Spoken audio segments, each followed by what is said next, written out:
Hey there, it's Bruce from the Joinery Business Podcast. I thought I'd open this podcast with a little bit of a different vibe, a little bit of a different feel.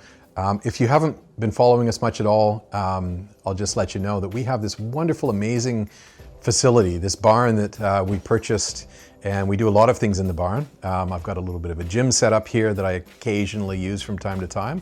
We've got our podcast media production center. I've got my office upstairs. And we just love this facility. It kind of is the multi-purpose place for us. And today's podcast, I thought I'd talk a little bit about shiny objects, CNC machines. Now the cool thing is, for me anyway, personally, I've been able to set up this little wood shop, this little cabinet making workshop for myself. We also use this for shooting some content and making it a cool place to shoot and say what we're doing. But you know, any of you who are cabinet makers from the old school, you'll know that one of the most important things you get would be a good table saw. So I did a little bit of research, and I found that the table saw that sort of worked for me is this Oliver brand. It's a really good, strong machine. It's got a great Biesmeyer fence on it, and in general, it just works really, really well. So for me, we're not talking about any automation, any form of technology, just a good old school table saw that does the job. If you keep your eye on us and keep watching this space, you'll shortly see me upgrading this whole section in here. So this is going to be a chop saw station, and I'm going to upgrade my chop saw to the Festool drop saw, which is an amazing piece of machinery. And we'll set up a full dust extraction system in here. So I just thought I'd show you around my little wood shop, and before we jump into the podcast topic, which is really going to be about will it actually help you? Will it benefit your business if you invest in some fancy piece of machinery such as a CNC machine or anything like that? We're going to talk today about the actual outcome of that investment, and will it help you or will it not help you? The Joinery Business Podcast is sponsored by MaxCut Software. MaxCut is a small software business focusing on the cabinetry industry. Their main purpose and goal is to empower cabinet makers to estimate, cut, and complete cutless jobs more efficiently and easily without breaking the bank. Visit the MaxCut Software website linked in our description to try the free community edition of MaxCut Software to see what MaxCut can do for you.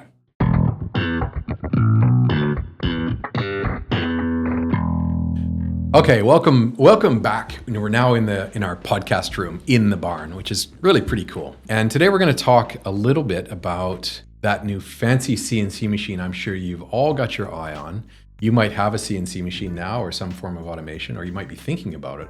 But you're probably looking at some of these pieces of machinery and believing that this is going to have a major impact on your business. Now, let me be really clear.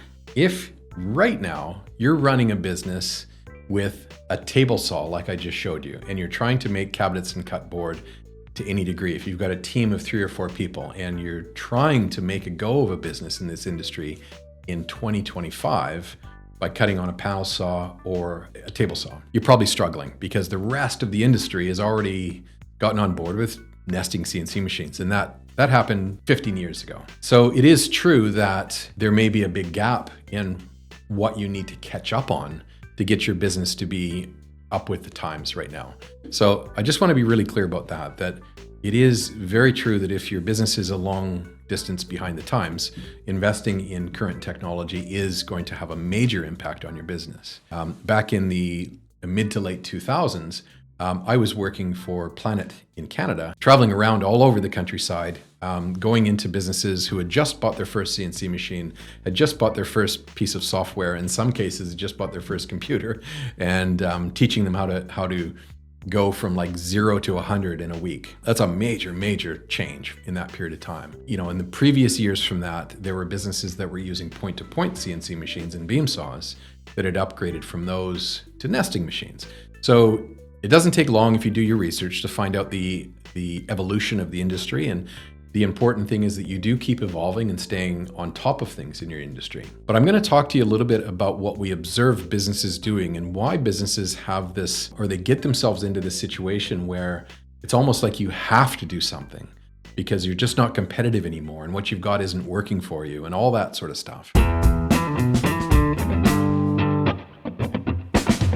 So what we often see is we see a business that does this major change, buy this new CNC machine or this new whatever it is, this big thing that's going to cost you $100,000, $200,000, $300,000, and it's a major change in your business. That singular event could have a lot of an impact on it, like a big impact on your business. But unfortunately, what we see after that, too many businesses do not continue to innovate and improve and grow. So therefore, that major change that happens has this big impact, big positive impact on your business.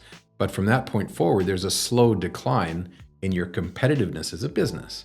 So that just leads to another situation in a year, 2 years, 5 years down the road, where you're then almost forced to do a major change. So that's the habit that we want to get everybody out of. The continuous improvement in your business is not about getting a big, huge, fancy, multi-$100,000 machine into your business. Continuous improvement is about doing something a little bit better every single day. That's what gets you to where you want to go.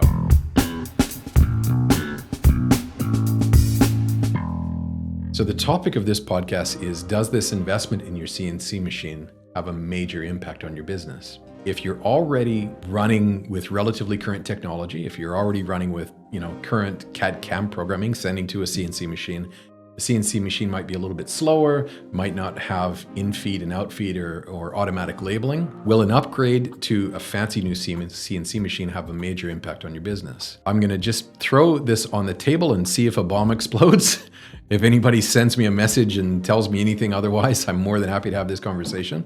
But I'm going to put an answer out there that it is going to be, in most cases, no, it will not have a major impact on your business. And the simple reason is because that's probably not your biggest problem. So I want to get everybody that's listening to this podcast right now to think about, what is your actual slowest department in your business? What's the slowest point of the workflow going through your business right now? And I'm willing to bet that every one of you will put up your hand and say, my slowest point is not my CNC machine. So it doesn't make sense to speed up what is already your fastest department. It makes sense for us to look at what your slowest department is, which is probably your assembly bench. Your assembly bench is not automated. There is no CAD/CAM automation at your assembly bench. There are people. And the assembly bench will only go as fast or as efficient as it's fed. The people at the assembly bench can only do what they can do with the work being fed to them in the sequence of which they're doing it. So in many, many cases, we often see this big, huge investment in a CNC machine from an older CNC machine that's maybe going a little bit slower, the tool changer's working a little bit slowly and all that sort of stuff. And then this big, multi-$100,000 investment is not really making any major impact on the business at all. And those are the sorts of businesses that we could often see stop making those investments because it didn't have an impact and they're not really sure what to do. The inside information on this is the investment that you should be making is in your people and in the processes in which your people are following. We, as the joinery coach, as a team of people that go into businesses like yours very often, the first thing we're going to say is, don't invest in anything new. Don't buy any new shiny objects. Let's not try and speed things up. We would do an assessment first and say, if you're still cutting things on a panel saw and you've got 5 employees waiting at an assembly bench, maybe a CNC machine is worth considering. But in most cases, a business these days has all that investment already made and is believing that an investment in something faster will make them more efficient as a business. And ultimately, that doesn't turn out that way. We go to all kinds of trade shows and see all kinds of machinery and people walking around wanting to spend money on shiny objects.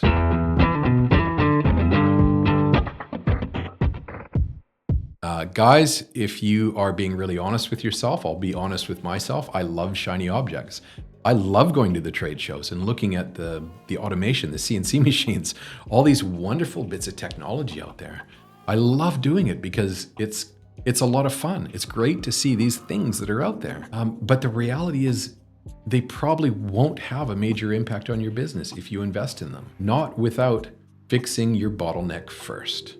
And your bottleneck is, in almost every case, your assembly department, your fabrication department. What we know as a team is when we go into a business and when we look at the sequencing of work going through the business and we get the sequence of parts going through correct so that the parts that are being machined are not waiting for a long period of time. Let's be really honest. If you buy a faster CNC machine, in most cases, what it does is it piles parts up faster, only to wait the same or longer than your old CNC machine did, because all it did was make a pile faster. But it waits the same amount of time because your assembly bench is going at the same pace. So what we really want to do is we want to look at how to streamline your processes, how to look at, do we have the right people in the right places? No investment other than better knowledge and better skills and better processes so that your people can be more efficient. Now, what I would also say is that the big investment is not so much in the machinery these days. It's in the software and the programming and the use of the software that feeds the machine and tells it what to do. Back in the old days, like back in the 2000s, we were putting entire house lots into the Nest and having it do that because we were trying to save white melamine. And what that actually did was that created multiple hours or multiple days worth of sorting parts out in the factory. So even though we saved a few dollars of white melamine, we actually are now spending hundreds, sometimes thousands of dollars extra on paying people to sort those parts out, because when they hit the factory floor, there was no real logic to them. It was, on sheet number 1, there could be parts from cabinet number 56. So now as they hit the floor, we've got to spend all this time sorting things out. So the real challenge now is to engage in lean practices, efficiency practices, practices that actually create better flow with the machinery you have now. I can't ever remember a time, I've been doing this for about 25 years now, and I can't remember a time when we didn't take a business, look at what they have, say, let's not invest in anything new, let's just make this way more efficient. And we have very often found a 30 or 40% efficiency gain with that business without having to invest in anything new. So the outcome of this conversation and this podcast, really, it might seem a little bit strange, it might seem a little bit odd, but I'm willing to have a conversation with anyone to prove me wrong. And let's put it this way, I dare you to prove me wrong, because if I'm wrong, then the investment in that fancy machine will benefit your business.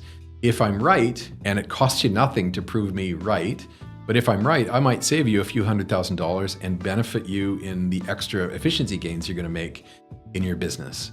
So give some thought to what I've just said. And if you'd like to hook up and have a bit of a conversation about whether a new machine would or wouldn't help your business, we can do an assessment of your business. And it would be very easy for us to just assess where you're at right now and say, okay, if you were to put this new machine in place here, what would be the overall impact to your production?